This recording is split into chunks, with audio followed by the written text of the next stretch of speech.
आप सभी श्रोतागणों का एक बार फिर से स्वागत है मेरे चैनल रागनी सिंह में। आइए आज सुनते हैं मालती जोशी जी की लिखी कहानी जिसका शीर्षक है शून्य का गणित। कहानी बहुत छोटी है, चलिए शुरू की जाए कहानी शून्य का गणित। तुम चित्रा हो ना? चूड़ियों की दुकान पर पैसे चुकाती उस महिला से मैंने पूछा। क्षण भर तो वह विस्मय से मुझे घूरती रह गई। दूसरे क्षण उसकी आंखों में परिचय का भाव उभरा। आप अदिति दीदी हैं ना? उसने किलक कर कहा और मुझसे लिपट गई। पर क्षणांश ही में जैसे उसे एहसास हो गया कि वह बीच बाजार में खड़ी है। उसने अपने को धीरे से अलग कर लिया और तब मैंने उसे गौर से देखा। अब मुझे खुद पर आश्चर्य हो रहा था कि इस भरी पूरी महिला में मैंने नन्ही चित्रा को कैसे ढूंढ लिया। दीदी, आप तो कहीं बाहर थी ना? उसने पूछा। हाँ, जर्मनी में हूँ, भतीजी की शादी में आई हूँ। मैं भी आजकल दुबई में हूँ, दीदी की शादी के लिए आई हूँ। दीदी मतलब ऋचा ना? मैंने असमंजस में पूछा और फिर तुरंत ही अपने को संभाल लिया। भाई, ऋचा को मेरी मुबारकबाद दे देना। मैं क्यों दूंगी? आप खुद आकर देना। It will be A pleasant surprise for her. चलिए ना, कहीं चलकर बैठते हैं, वहीं मैं आपको कार्ड भी दूंगी। 4-5 कार्ड मैं साथ लेकर ही चलती हूँ। तुम्हारी शॉपिंग हो गई? वह तो यूं ही विंडो शॉपिंग कर रही थी। क्षिप्रा दीदी को लेकर पार्लर गई हैं। मैंने कहा तुम अपना भी मेक ओवर करवा लेना, तब तक मैं बाजार का चक्कर लगाती हूँ। बाहर से आओ तो अपने शहर का हाट बाजार घूमना अच्छा लगता है। मैं ठीक कह रही हूँ ना? बिल्कुल 16 आने ठीक कह रही हो। तभी तो मैं भी यहाँ धूल फाकने चली आई हूँ। हम लोग एक छोटे से रेस्तरां में आकर बैठ गए। एहसास या मुस्कान ऐसा ही कुछ नाम था। आजकल यहाँ कितने ईटिंग जॉइंट खुल गए हैं ना? नहीं तो पहले क्वालिटी और इंडियन कॉफी हाउस के अलावा तीसरा नाम ही नहीं था। बैरा जब कॉफी और कटलेट का ऑर्डर लेकर चला गया तो उसने बैग से 2 कार्ड निकाले। दीदी, भैया भाभी के नाम का अलग से दे रही हूँ, उन्हें भी जरूर लाइएगा। एक कार्ड हाथ में लेकर मैं उलट पुलट देख रही थी कि उसने अचानक कहा। आप सोच रही होंगी कि ऋचा दीदी की शादी इतनी लेट क्यों हो रही है। तो बात यह है दीदी कि उन पर हम सबकी जिम्मेदारी जो थी, हम दोनों और माँ बाबूजी, हम दोनों बहनों की शादी हो गई। 3 साल पहले माँ चल बसी, पिछले साल बाबूजी नहीं रहे। अब जाकर दीदी को अपने बारे में सोचने की फुर्सत मिली है। मैं उस बारे में नहीं सोच रही थी चित्रा। यह तो मैंने अंदाज लगा लिया था कि कुछ न कुछ परेशानी तो रही ही होगी, नहीं तो शादी इतनी देर से क्यों होती। मैं तो यह सोच रही थी कि कार्ड तुम दोनों के नाम से क्यों है। किसी के नाम से होना चाहिए था न दीदी। अपने नाम से छपवाती तो अच्छा थोड़े ही लगता। अब सारी दौड़ धूप हम लोग कर रहे हैं तो हमारा नाम डाल दिया। तुम्हारे एक बड़े भाई हुआ करते थे ना, वे क्या हुए? यह पूछते हुए मेरा स्वर अकारण ही कांप गया। बड़े भैया को आप जानती नहीं हैं क्या? यथा नाम तथा गुण है, पूरे गौतम बुद्ध हैं, एकदम निर्विकार अनासक्त, और भाभी रानी है एकदम मंथरा का अवतार। ऐसी ईर्ष्यालु, झगड़ालू और कर्कशा औरत दुनिया में दूसरी नहीं होगी। ईश्वर भी कैसी कैसी जोड़ियां बनाता है। जोड़ी कैसी भी बनती चित्रा, उसका हश्र यही होना था। तुम्हारे भैया ठहरे पढ़ने लिखने वाले आदमी, घर गृहस्थी उनके बस की नहीं थी। वह पढ़ना लिखना भी अब कहाँ रहा दीदी। ऐसे वातावरण में कोई लिख सकता है भला? कहाँ तो हम सोचते थे कि अपने घर में दूसरा प्रेमचंद्र पैदा हुआ है। इस औरत ने सब मिट्टी कर दिया। और मजे की बात यह है कि ऋचा दीदी की सारी सहानुभूति भाभी के लिए ही है।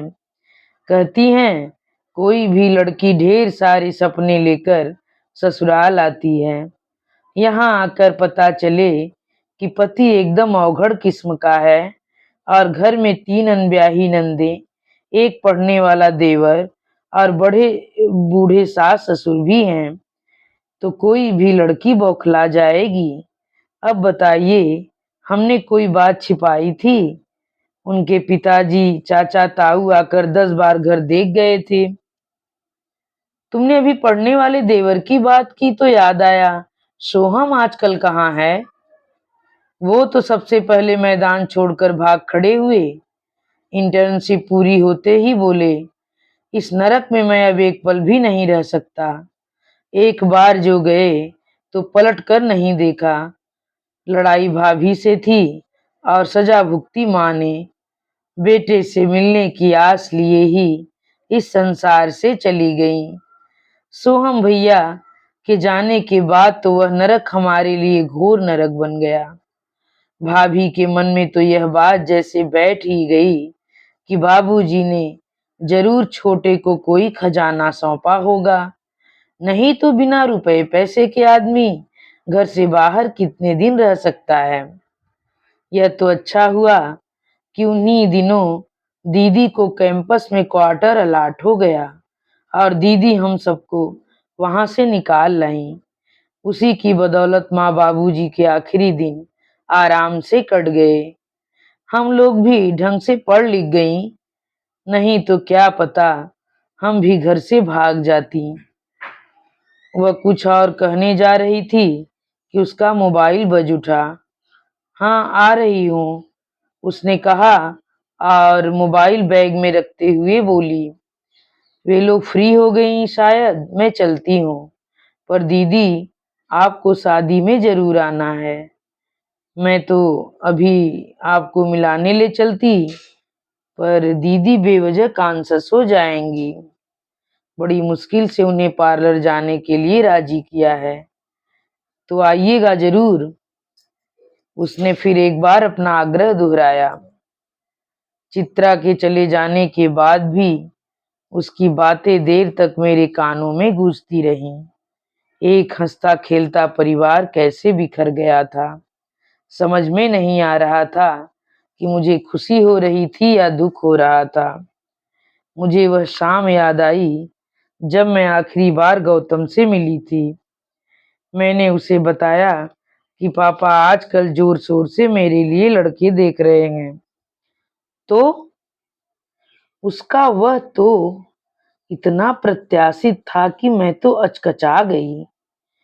मुझे समझ में ही नहीं आ रहा था कि क्या कहें, कि उसने ही बात आगे बढ़ाई। यह तुम मुझे इन्फॉर्म कर रही हो या मुझसे सलाह मांग रही हो? तुमने क्या आजकल मैरिज काउंसलिंग का धंधा शुरू कर दिया है? धंधा तो शुरू नहीं किया, पर तुम्हें सलाह दे सकता हूँ। कैसी सलाह? यही कि शादी जिंदगी का एक अहम मसला है। जो भी फैसला लो सोच समझ कर लेना, किसी के दबाव में मत आना, वही करना जो तुम्हारा मन कहता है।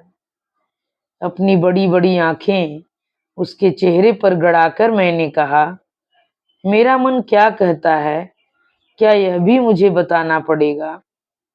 वह सकपका गया, फिर डूबती सी आवाज में बोला, तुम्हारे मन की बात तो बाद में सोचूंगा, पहले अपने मन की बात तो पता कर लूं। कब तक पता करोगे? कह नहीं सकता। मुझे लगता है कि मैं शादी ब्याह घर गृहस्थी जैसी चीजों के लिए बना ही नहीं हूँ। शादी कर भी लूंगा तो वह निभेगी नहीं।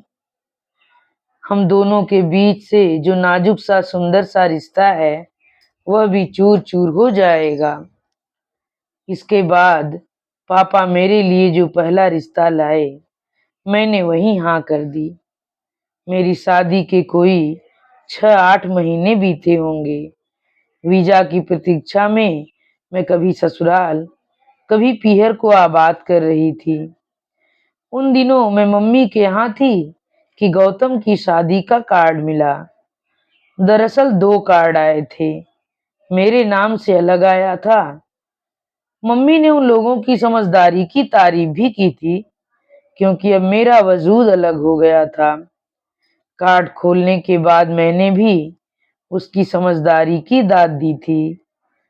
वो तो अच्छा हुआ वो कार्ड मेरे ही हाथ आया, किसी और ने पढ़ा होता तो अनर्थ हो जाता। कार्ड में एक फुटनोट था। अदिति, तुम्हारी शादी के बाद ही एहसास हुआ कि तुम मेरे लिए कितनी जरूरी थी। मेरी जिंदगी का एक अहम हिस्सा थी तुम।